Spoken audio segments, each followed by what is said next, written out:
so electric field generated by a point charge, right? So, what is the one expression that you should know for magnetic field? And it's the one generated by a current that's constant in a wire that's straight and that's infinitely long. It's actually the one that I showed over there. It's mu naught I over 2 pi r. That's the most basic one.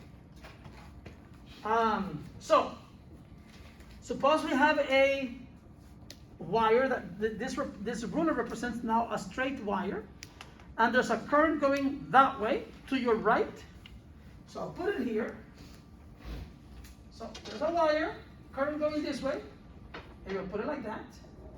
And I want to know what is the magnetic field generated up here. But some distance r from the axis of the wire, the current is that way. What is the magnetic field here? What is the magnitude and what is the direction of the magnetic field? Not only there, but I also want to know it over here. What about underneath it? What about over here? What about over here? What about, what is the magnetic field generated by a constant current I in a very long straight wire at a distance r away from the axis of the wire? So, what you should know is this. The current is, in this case, to the right. So the magnetic field is going to be, so you can imagine a ring with the wire going through the center of the ring, and the ring is perpendicular to the wire. So the magnetic field is going to be along this ring, tangent to the ring. So the magnetic field could be tangent this way, or it could be tangent the other way. So the highest point, the two possibilities are that the magnetic field is tangent to the ring at the highest point pointing towards you, or tangent to the ring at the highest point pointing towards me. Over here, the magnetic field would be either straight down to the floor or straight up to the ceiling. Over here, the magnetic field would be either straight, horizontal towards me, or horizontal towards you, tangent to the ring. And over here, it would either be up or it's going to be down. Over here at an angle, the magnetic field is either going to be that way, tangent at an angle like that, or tangent at an angle like that, at an angle to the vertical or the horizontal. Now, which is it? So, you can imagine the magnetic field wrapping around the ring. Now, is it this way, or is it the other way? And a simple trick is to use your right hand. You have a straight thumb and curling fingers. So in this geometry, which is straight and which is curling? The current is straight and the magnetic field is curling around. So my thumb would represent the current, and my fingers tell me the directional sense of the magnetic field around the wire. So the magnetic field at the top should be, if the current is that way, the magnetic field should be towards you. Over here should be straight down. Over here should be towards me. Over here should be straight up. If the current is the other way, like let's say the current is that way, you still imagine this ring, and you put your thumb of your right hand in the direction of the current. And then at the top, the fingers point towards me, but at the bottom, my fingers point towards you. So at the top, the magnetic field will be towards me. Here will be down. At the bottom will be towards you. And here will be up. Yes, so the magnetic field either curls this way or this way around the wire. Now, there's something interesting here that I haven't said anything about. See, what did we say generate electric fields? Electric charges. Electric charges. And what did we say about the direction of the electric field generated by electric charges? positive are outwards and negative If the inwards. charge is positive, the electric field generated by the positive charge point Outwards. away from the charge. And if the charge is negative, Towards the charge. the electric field generated by the negative charge points towards the charge. So because of that,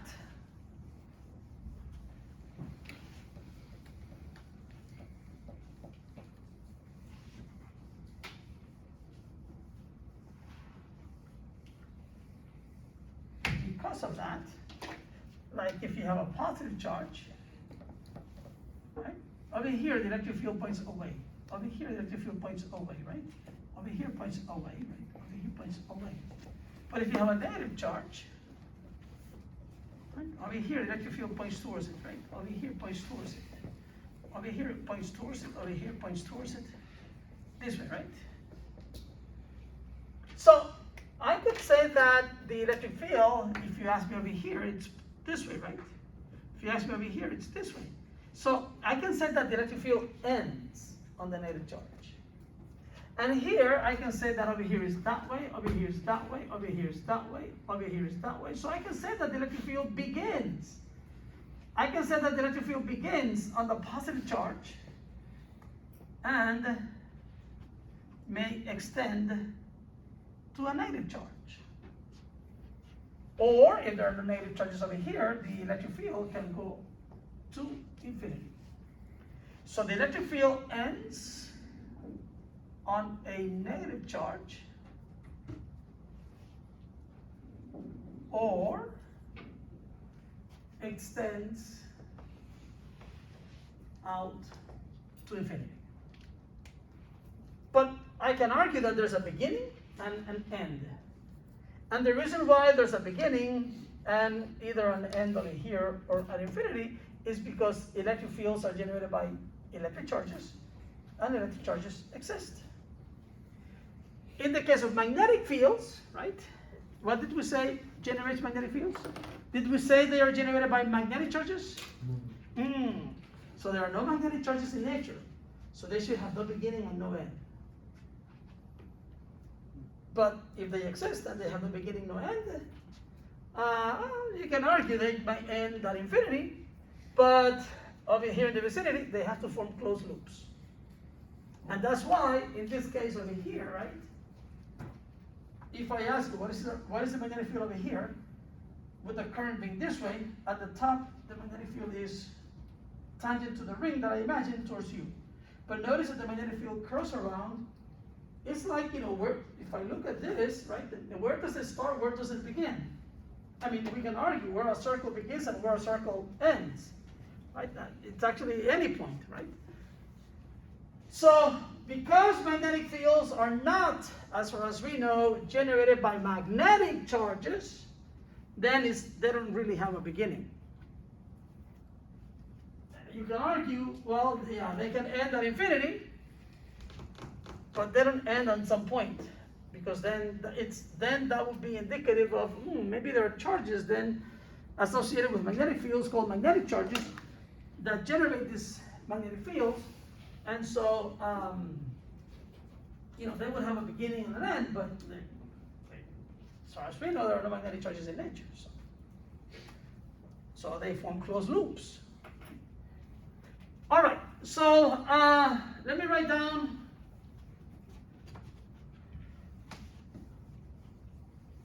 Ampere's law. So we have I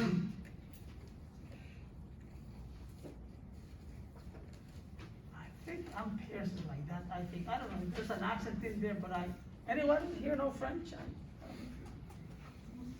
So forget. Ampere's law. That's what it says. B dot D. Do you prefer the L or the S? The L? Okay. And this is an ENC like enclosed. Okay. So here what you do, the circle means you imagine a closed loop. Not a surface, it's a loop. That loop is called the Imperial Loop.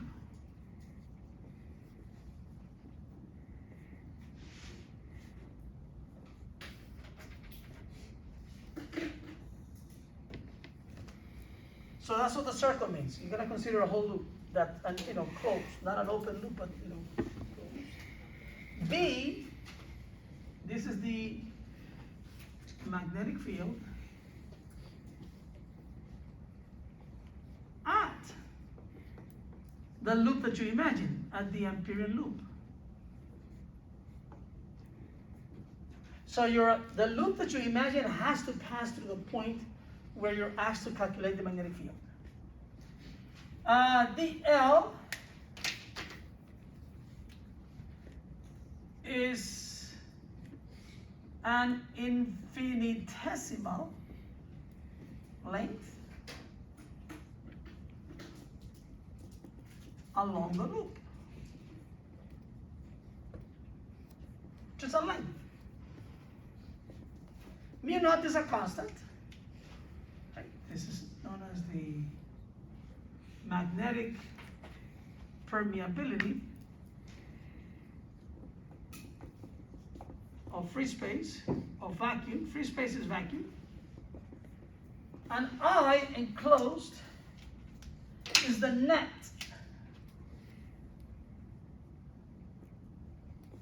current through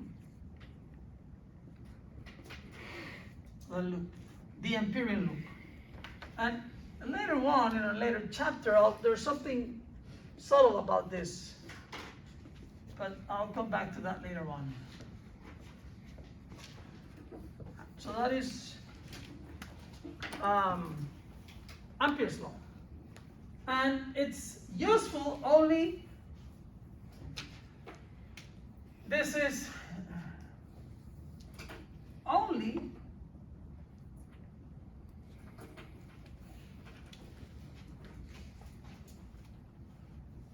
so this is only applicable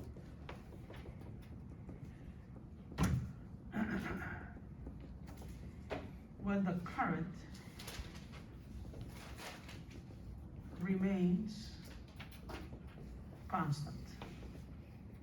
Constant current means constant magnetic fields, and that's called magnetostatics.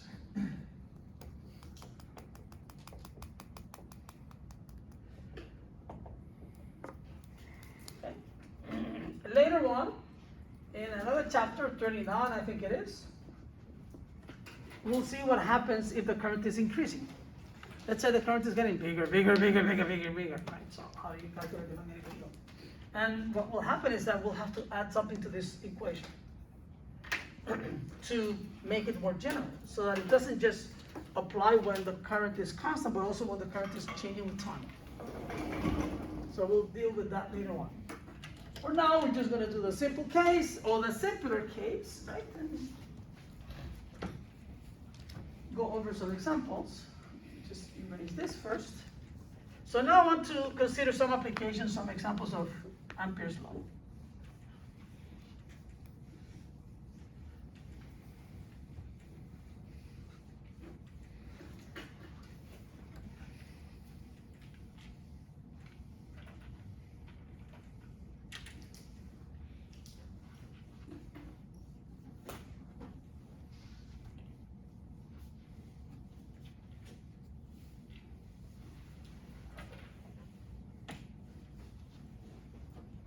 All right, so the first one is,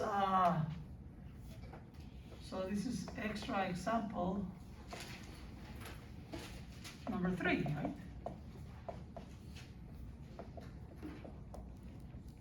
Chapter 28. So the first one is a very long wire, straight wire with current I. So I'll say infinitely long straight wire with current I. So here it is. That's the wire. Let's say the current is I to the right.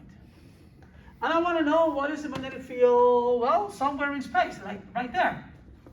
And the wire is infinitely long. So I'll just say, okay, at a distance r from the axis, right? What is the magnetic field at a distance? I think I didn't make a table here, I think.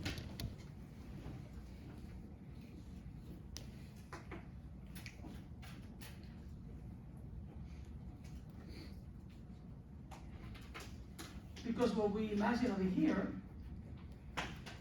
is a loop like this, a ring, an Imperial loop like that. But I don't think I made a table like in Gauss's law. No, I didn't. I was a bad boy. Sorry. Will we end up using other shapes to calculate the A magnetic field? rectangle. A rectangle? A rectangle. Okay. But you'll see.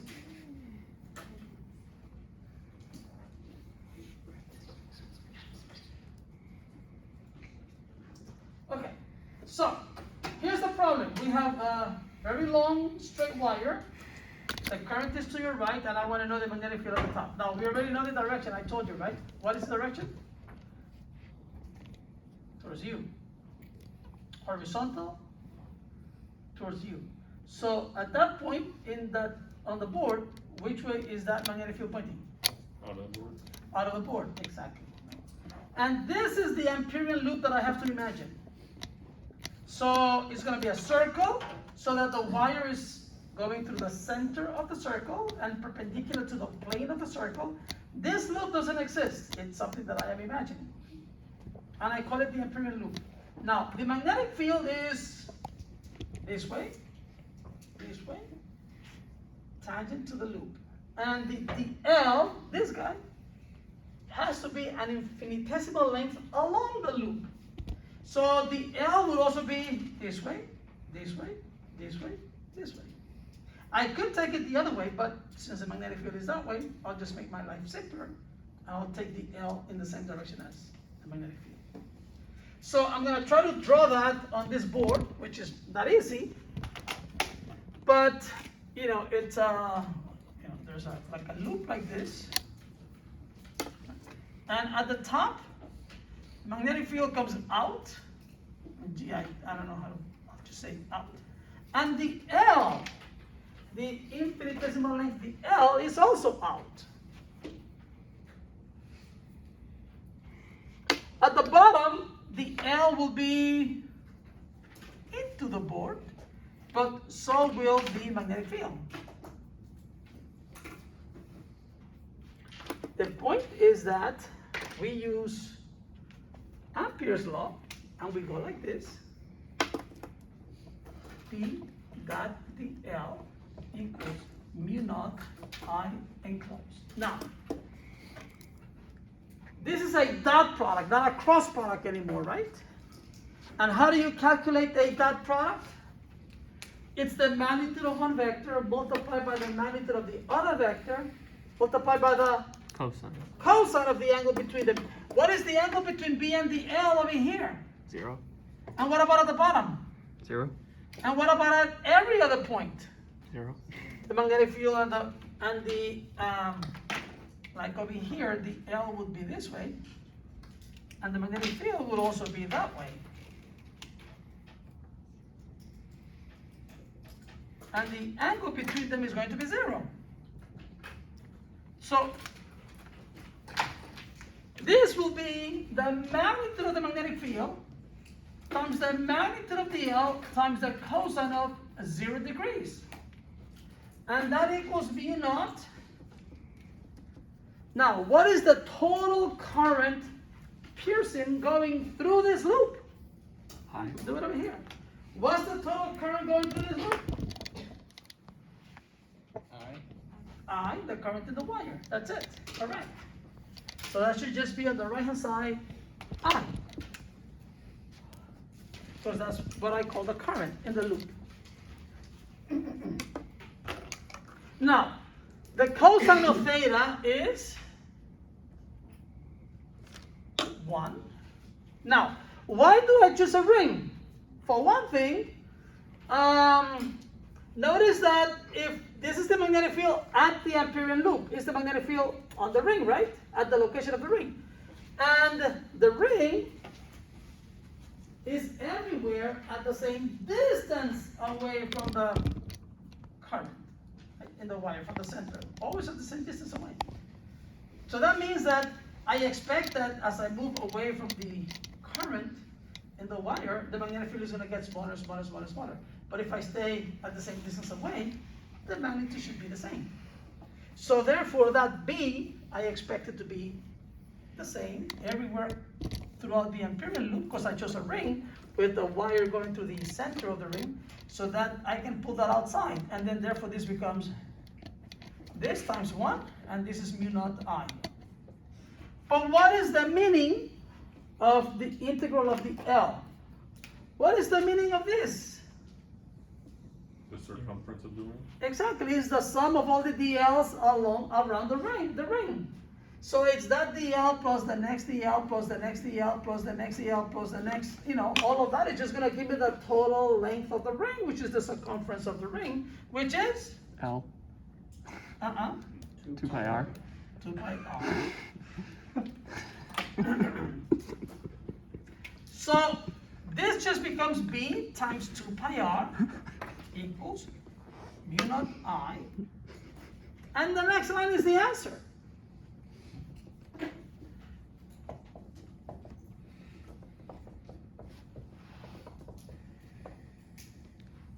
And if you want to put a direction, the magnetic field is around the ring. So you say circumferential. Like, around the circumference.